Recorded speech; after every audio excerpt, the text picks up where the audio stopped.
नमस्कार दर्शक बंधु जय जगन्नाथ। आज हूँ सेप्टेम्बर 19 तारिख शुक्रवार। तेज विलंबन करे आसतु नजर पकेबा आज दिन ओडिशा तथा देश विदेशर प्रमुख खबर गुड़िक परवर्ती खबर। राज्य सरकार विरोध में अनास्था आनी कांग्रेस। मौसुमी अधिवेशन प्रथम दिन में कांग्रेस एही अनास्था प्रस्ताव आनी बेले एवं चर्चा होची अनास्था आनिले सतरे कौन मोहन सरकार को विपद हेब। संख्या गणति दृष्टि विधानसभा एवं बीजेपी सबुठारु बड़ दल, तेणु कांग्रेस अनास्था सरकार उपरे सेतेटा प्रभाव पकाई न पारे। हेले तापर भी जानि नियंतु एही अनास्था प्रस्ताव पछर संख्या गणति। बीजेडी विधायक राजेंद्र ढोलकिया देहांत परे ए विधानसभा रे मोट विधायकों संख्या 146 रही, जहा भितरे बीजेपी होउछि 78 विधायक।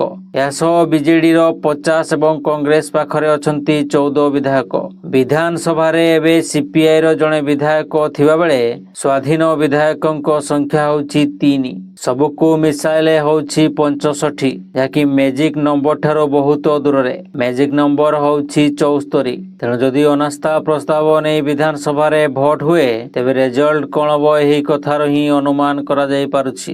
दर्शक बंधु चैनल टी को जदि एबे जाय सब्सक्राइब करना तेबे सब्सक्राइब करी पाखर थिबा ऑल बेल नोटिफिकेशन आइकन टी को दबाई दियंतु, जहा फल रे प्रत्येक दिन सर्वप्रथमे आपण ताजा खबर गुडी को जानि परिबे। एवं वीडियो टी आपण केउ जिल्ला रो देखुछंती कमेंट माध्यम रे जणांतु। परवर्ती खबर। भारतीय पाणीपाग विभाग आईएमडी भुवनेश्वर केंद्र गुरुवार ओडिशा रे आगामी 5 दिन वर्षा हेबा नै येलो वार्निंग जारी करिछि। सेपटे 23 पर्यंत राज्यर विभिन्न जिल्ला रे घड़घड़ी सह बिजुली और 30 रु 40 किलोमीटर प्रति घंटा वेगरे पवन बहिबार संभावना रही। आज बालेश्वर, भद्रक, जाजपुर, केन्द्रापड़ा, कटक, जगतसिंहपुर, पुरी, खोर्धा, नयागढ़, गंजाम, गजपति, मयूरभंज, केन्दुझर, सुंदरगढ़, बरगढ़ रे बिजुली सह घड़घड़ी वर्षा हेबार संभावना रही। शनिवार बालेश्वर, भद्रक, जाजपुर, केन्द्रापड़ा, कटक, जगतसिंहपुर, पुरी, खोर्धा, नयागढ़, गंजाम, गजपति, मयूरभंज एवं केन्दुझर रे वर्षा बिजुली सह घड़घड़ी हेबार संभावना रही। परवर्ती खबर। केंद्र सरकार साधारण जनता को एक बड़ उपहार देइछंती। केंद्र सरकार नूतन जीएसटी हार संपर्क में एक विज्ञप्ति जारी करछंती, जहां सेप्टेम्बर 22 तारिख रु लागू हेबाकू जाउछि। विज्ञप्ति अनुसार सामग्री गुड़िक एवं नूतन दर में बिक्री हेबो, अर्थात तेल, साबुन, शैम्पू, क्षीर, बटर, घी, TV, refrigerator, washing machine, air conditioner, bike एवं कार समेत अनेक सामग्री सस्ता हेबाकू जाउछि। ए जिनिस गुड़िक 5% किंबा 18% भाव में वर्गीकृत करा जाइछि। ए क्षेत्र में अनेक लोक भावुछंती जे जीएसटी ह्रास परे मध्य जदि दोकानी माने पुराना हार रे सामग्री बिक्री करंती तेबे कोन नियम रहिबो। ए परिस्थिति रे आपणकर अभियोग करिवार आईनगत अधिकार रहिछि। सरकार जातीय ग्राहक सहायता लाइन प्रदान करछंती, जेउठारे आपण सहजरे अभियोग दाखल करि परिबे। आपण टोल फ्री नंबर 1800114000 किंबा 1915 रे कॉल करी सीधा सड़क आपणको समस्या रिपोर्ट करि परिबे। एथिसो आपण व्हाट्सएप माध्यम रे 88001915 रे मध्य अभियोग करि परिबे ग्राहक।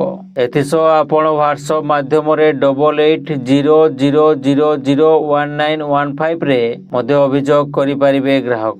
परवर्ती खबर। 1,63,757 स्वयं सहायक गोष्ठी अकाउंट को बैंक ऋण फेरस्त बाबद को 110,57,58,860 टंका आर्थिक अनुदान प्रेरण कराजिबो। मिशन शक्ति विभाग सह एफआईसीएसआई, टीएसएससी, जीजेएससीआई एंड एनसीडब्ल्यू रो 4टी बुझामणा पत्र स्वाक्षर होईछि। स्वयं सहायक गोष्ठी उद्योग को आहुरी प्रोत्साहन कराजिबो बोली उपमुख्यमंत्री प्रभाती परिडा गतकाली मिशन शक्ति बुझामणा पत्र स्वाक्षर कार्यक्रम रे मत प्रकाश करिसेंती। ए बुझामणा पत्र स्वाक्षर कार्यक्रम रे उपमुख्यमंत्री श्रीमती परिडा मुख्य अतिथि भावे जोग देई कहले जे मान्यवर मुख्यमंत्री श्री मोहन चरण माझी दिग्दर्शन रे तृणमूल स्तर रे महिला नेतृत्वाधीन उद्योग सृष्टि करिया पई मिशन शक्ति विभाग समस्त प्रकार पदक्षेप नेउछंती। ओडिशा आदिवासी नियारा पारंपरिक कला और कौशल उपरे गुरुत्व देवा सह स्वयं सहायक गोष्ठी माध्यम रे ओडिशा रे लक्षपति दीदी संख्या वृद्धि कराजिबो बोली से मत प्रकाश करथिले।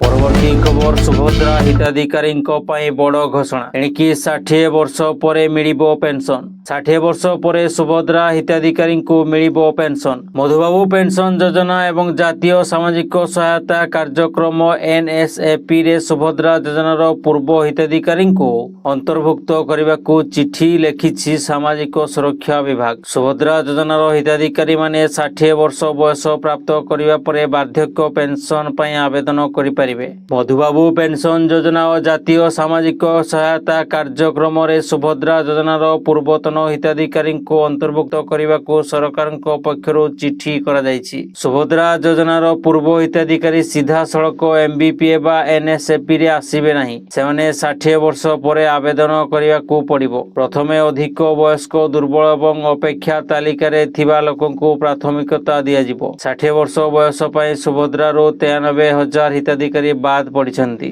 ପରବର୍ତ୍ତୀ ଖବର, ନିର୍ବାଚନ ଆସିଲା, ବେକାରୀଙ୍କ କଥା ସରକାରଙ୍କ ମନେ ପଡ଼ିଲା। ଦୀର୍ଘ 5 ବର୍ଷ ସରକାରରେ ରହିବା ଭିତରେ ପ୍ରତିଟି ସରକାର ବେକାର ଯୁବକ ଯୁବତୀଙ୍କୁ ପ୍ରତାଡ଼ିତ କରୁଥିବା ବେଳେ ନିର୍ବାଚନ ଆସିଲେ ଭୋଟ ରାଜନୀତିକୁ ଓହ୍ଲାଇ ବେକାରୀଙ୍କ ପାଇଁ କୁମ୍ଭୀର କାନ୍ଦଣା କାନ୍ଦନ୍ତି। ଏହି କ୍ରମରେ ଏବେ ବିହାରରେ ବିଧାନସଭା ନିର୍ବାଚନ ହେବାର ଯାଉଥିବା ବେଳେ ନୀତିଶ ସରକାର ରାଜ୍ୟର ଲକ୍ଷ ଲକ୍ଷ ବେକାର ଯୁବକ ଯୁବତୀଙ୍କୁ ପ୍ରଲୋଭିତ କରିବାକୁ ଏକ ଭତ୍ତା ଘୋଷଣା କରିଛନ୍ତି। ନୀତିଶଙ୍କ ଘୋଷଣା ମୁତାବକ ରାଜ୍ୟର 20ରୁ 25 ବର୍ଷ ମଧ୍ୟରେ ଥିବା ଗ୍ରାଜୁଏଟ୍ ବେକାରୀମାନଙ୍କୁ ସରକାର ମାସିକ 1,000 ଟଙ୍କା ପ୍ରଦାନ କରିବେ।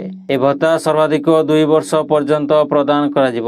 ଏହି ଘୋଷଣାର ସୂଚନା ନୀତିଶ କୁମାର ସୋସିଆଲ ମିଡିଆରେ ଦେଇଛନ୍ତି।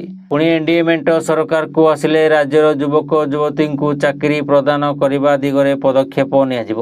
ଆଗାମୀ 5 ବର୍ଷ ମଧ୍ୟରେ ରାଜ୍ୟରେ 1 କୋଟି ବେକାର ଯୁବକ ଯୁବତୀଙ୍କୁ ରୋଜଗାରକ୍ଷମ କରାଯିବ। ବଡ଼ କଥା ହେଉଛି ବିହାରରେ 20 ବର୍ଷ ଧରି ନୀତିଶ କୁମାର ମୁଖ୍ୟମନ୍ତ୍ରୀ ରହିଛନ୍ତି। ପରବର୍ତ୍ତୀ ଖବର, ଭାରତ ପାଇଁ ବହୁ ପ୍ରତୀକ୍ଷିତ ମୁହୂର୍ତ୍ତ ଏବେ ଖୁବ୍ ଶୀଘ୍ର ଆସୁଥିବା ପରି ମନେ ହେଉଛି। ଆମେରିକା ଭାରତ ଉପରେ ଲାଗୁ ହୋଇଥିବା ତାରିଫ ଉଠାଇବାର ସମ୍ଭାବନା ରହିଛି। ଗୁରୁବାର ଭାରତର ମୁଖ୍ୟ ଅର୍ଥନୈତିକ ପରାମର୍ଶଦାତା V ଅନନ୍ତ ନାଗେଶ୍ୱରନ୍ ଘୋଷଣା କରିଛନ୍ତି, ନଭେମ୍ବର 30 ପରେ କିଛି ଆମଦାନୀ ଉପରେ ଲାଗୁ ହୋଇଥିବା ଦଣ୍ଡାତ୍ମକ ତାରିଫ ପ୍ରତ୍ୟାହାର କରାଯିବ। ଏହା ଚାଲିଥିବା ଅର୍ଥନୈତିକ ଆଲୋଚନା ମଧ୍ୟରେ ବାଣିଜ୍ୟ ପ୍ରତିବନ୍ଧକକୁ ସହଜ କରିବାର ସମ୍ଭାବନାକୁ ସଂକେତ ଦେଉଛି।